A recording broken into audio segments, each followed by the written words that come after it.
ప్రస్తుతం మనతో పాటు ప్రముఖ ఆధ్యాత్మికవేత్త వేదిక్ ఆస్ట్రాలజర్ అవినాష్ దాస్ గారు మనతో ఉన్నారు. గురువు గారితో మాట్లాడదాం. నమస్కారం గురుగారు. నమస్కారం. ఓం నమ శివాయ, ఓం నమో వెంకటేశాయ. జై శ్రీరామ్, జై శ్రీకృష్ణ. మే నెల విశేషంగా సింహరాశి వాళ్ళకి ఎలాంటి అదృష్టం కలిసి రాబోతుంది? ఆర్థిక పరంగా కావచ్చు, ఆరోగ్య పరంగా, వ్యాపారాల పరంగా ఓవరాల్గా ఎలా ఉండబోతుంది ఈ నెల వేళకి? మే నెలలో సింహరాశికి పదవి ప్రాప్తి దక్కబోతుంది. శుక్రుడు 10వ ఇంట్లో ఉండడం వల్ల పదవి ప్రాప్తి దక్కబోతుంది. అంటే ఏ కంపెనీలు, శుక్రుడు అంటే ఆడమ్మాయి, శుక్రుడు అంటే లగ్జరీ, ఏ కంపెనీ భవనాలు బాగా అందంగా బాగా చాలా విశాలంగా ఉంటాయో, like Microsoft, like Wipro, like Infosys, మెయిన్గా మైక్రోసాఫ్ట్ విశాలంగా అందంగా ఉంటారు. అమ్మాయిలు కూడా చాలా అందంగా ఉంటారు అక్కడ. అలాంటి పెద్ద పెద్ద కంపెనీల్లో మీకు జాబులు రాబోతున్నాయి. పదవి ప్రాప్తి కనిపిస్తుంది. అది కూడా ఒక ఆడమ్మాయి సహాయం చేయడం వల్ల పదవి ప్రాప్తి, మంచి జాబు, మంచి శాలరీతో జాబ్ అనేది రాబోతుంది. కానీ సబ్జెక్టు కండిషన్, మీ శుక్రుడు బాగుండాలి. మీ శుక్రుడు బాగుంటే 10వ ఇంట్లో ఉన్న ఈ గోచారంలో ఉన్న 10వ ఇంట్లో శుక్రుడు మీకు సహాయం చేస్తాడు. కానీ మీ జన్మజాతకంలో శుక్రుడు బాగుండాలి. ఒక స్త్రీ సహాయంతో ఒక పెద్ద కంపెనీలో జాబ్ రావాలంటే మీకు శుక్రుడు బాగుండాలి. గుర్తుపెట్టుకోండి. ఆరోగ్య పరిస్థితి ఎలా ఉంటుంది అంటారు? ఆరోగ్య పరిస్థితి పెద్దగా ఇబ్బంది ఏం కనిపించట్లేదు. యాక్చువల్గా ఇంకా చెప్పాలంటే ఆరోగ్య పరిస్థితి చాలా మెరుగుపడే అవకాశం కనిపిస్తుంది. కుజుడు 8వ ఉండడం వల్ల ఆరోగ్యంలో సడన్ షిఫ్ట్, ఒకటేసారి బరువు పెరగడం లేకపోతే బరువు తగ్గడం ఇలాంటివి జరుగుతాయి. సో ఆరోగ్య పరంగా చాలా బాగుంది. జిమ్ జాయిన్ అవుతారు చాలా మంది, బాడీ బిల్డింగ్ చేస్తారు. కొంతమంది బాగా ఫ్యాట్ ఉన్న వాళ్ళు వెయిట్ రిడక్షన్ చేస్తారు. ఆరోగ్య పరిస్థితి బాగుంది. జాబ్ వచ్చే ఇన్వెస్ట్మెంట్స్ పరంగా వీళ్ళకి ఏదన్నా సూచనలు ఇస్తారు గురుగారు? ఏదన్నా ఇన్వెస్ట్మెంట్స్ పరంగా వీళ్ళకి సూచన ఇచ్చేది ఏంటంటే, ఇప్పుడు రీసెర్చ్ చేయండి. ఇప్పుడు ఇన్వెస్ట్మెంట్ చేసే టైం కాదు. మీరు ఇప్పుడు కాస్త రీసెర్చ్ చేయండి. ఈ నెల కొంచెం మీరు రీసెర్చ్ చేయండి, తర్వాత ఫ్యూచర్లో ఇన్వెస్ట్మెంట్ చేయొచ్చు. ధనపరంగా ఎలా ఉంటుంది? ధనపరంగా చాలా బాగుంది. ఏ ఇబ్బంది లేదు. 9వ ఇంట్లో సూర్యుడు బుధుడు ఉన్నాడు కాబట్టి క్యాష్ ఫ్లోకి ఏ రకమైన ఇబ్బంది లేదు. క్యాష్ ఫ్లో అలా సాఫీగా జరుగుతూ ఉంటుంది. మీ పర్సులో ఎప్పుడు డబ్బులు ఉంటాయి. ఏ విషయాల్లో జాగ్రత్తగా లేకపోతే రిస్క్ లో పడే అవకాశం ఎక్కువగా ఉంటుందంటారు ఈ నెల వీళ్ళు? ఈ నెల స్త్రీ జాతికి గౌరవం ఇవ్వకపోతే రిస్క్ లో మీరే పడతారు. స్త్రీ జాతికి గౌరవం ఇవ్వాలి. టెస్టింగ్ జరుగుతుంది మీకు ఈ నెల. నువ్వు స్త్రీకి గౌరవం ఇస్తావా? ఇంటర్వ్యూకి వెళ్ళేటప్పుడు ఆమె కళలో చూసి సమాధానం ఇవ్వాలి, ఇంకెక్కడో చూడకూడదు. అది గుర్తుపెట్టుకోవాలి. So be careful in this month. Respect women this month, very important. చాలా మంది మల్టిపుల్ అఫేర్స్ పెట్టుకొని కెరీర్ పాడు చేసుకున్న వాళ్ళు ఉన్నారు.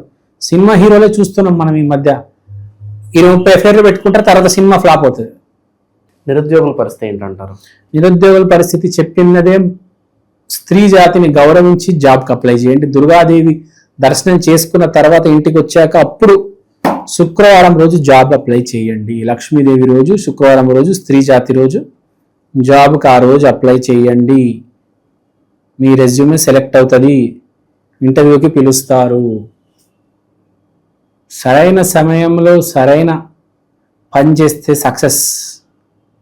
అదే గుర్తుపెట్టుకోండి. ఏది మీకు ఎంత దమ్ము ధైర్యం ఉన్నా టైం బాగాలేకపోతే ఫ్లాపే. గుర్తుపెట్టుకోండి. ఎంత పెద్ద యాక్టర్ అయినా సరైన చోట ఆడిషన్ ఇవ్వకపోతే ఇంక అంతే. సూర్యుడు బుధుడు బుధాదిత్య యోగం 9వ ఇంట్లో, అంటే తెలివితేటల వల్ల అదృష్టం కలిసి రావడం.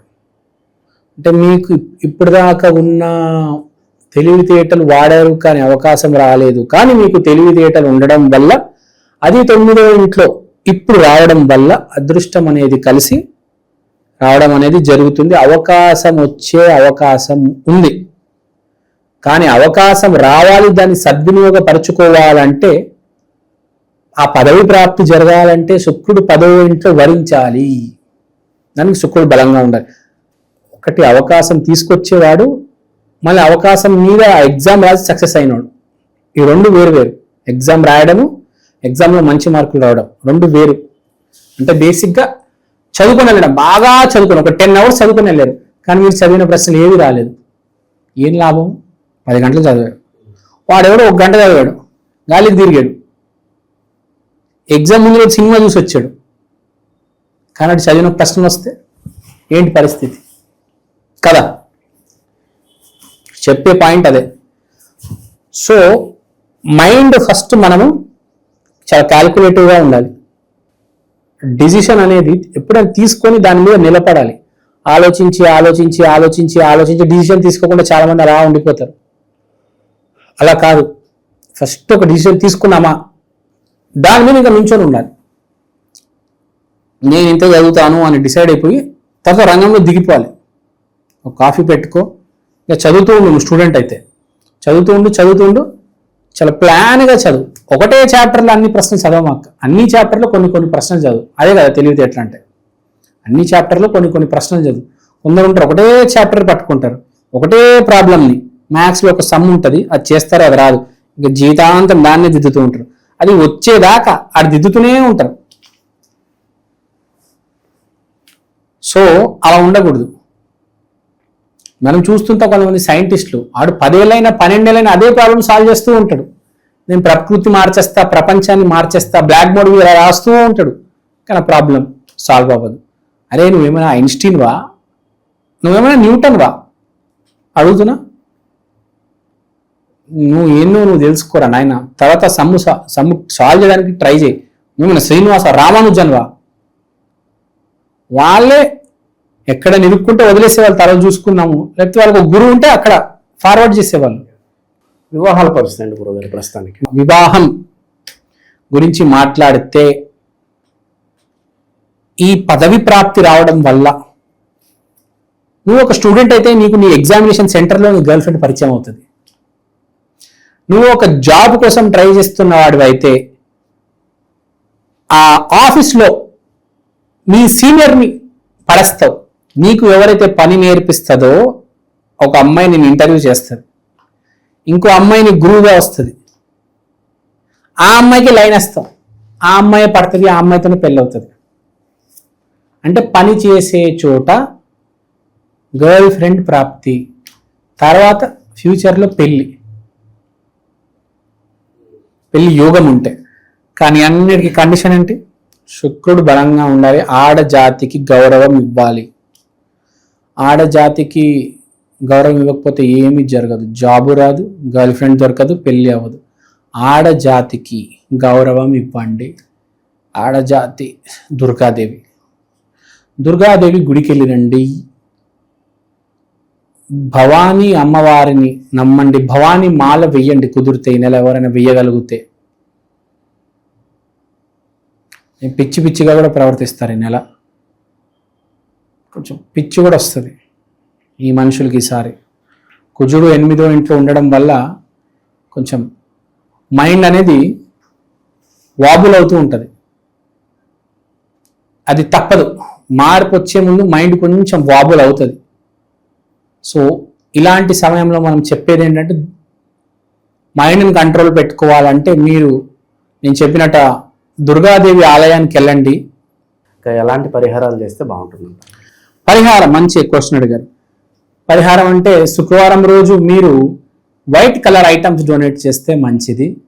పాలు, పెరుగు, వైట్ కలర్ బట్టలు, వైట్ కలర్ సంబంధించిన ఐటమ్స్ ఏమైనా ఉంటే డొనేట్ చేస్తే చాలా మంచిది, చాలా శ్రేష్టం.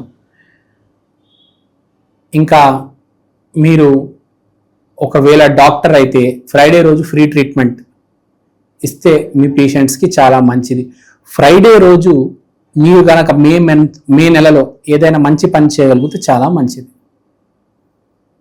సో బేసిక్గా సింహరాశి అంటే మే నెలలో స్త్రీ జాతి. సో స్త్రీ జాతిని గౌరవించండి. ఏ స్త్రీ జాతిని తప్పు చేసి కూడా తిట్టవద్దు, తప్పుగా వాళ్ళని చూడవద్దు. స్త్రీ జాతి ఆమె నల్లగుందా, తెల్లగుందా, చామన్ ఛాయ్ ఉందా, ఆమె అన్నం గురించి మాట్లాడొద్దు. స్త్రీ ఏ స్త్రీ అయినా అందంగా ఉంటుందని గుర్తుపెట్టుకొని గౌరవించాలి అది. సో మే నెలలో మీరు స్త్రీ జాతిని ఎంత గౌరవిస్తే మీకు అంత అదృష్టం కలిసి వస్తుంది. ఓవరాల్గా ఈ రాశి వాళ్ళకి ఈ నెల ఏ విధంగా ఉండబోతుందో మంచి విశ్లేషణ అందించారు సార్. ధన్యవాదాలు.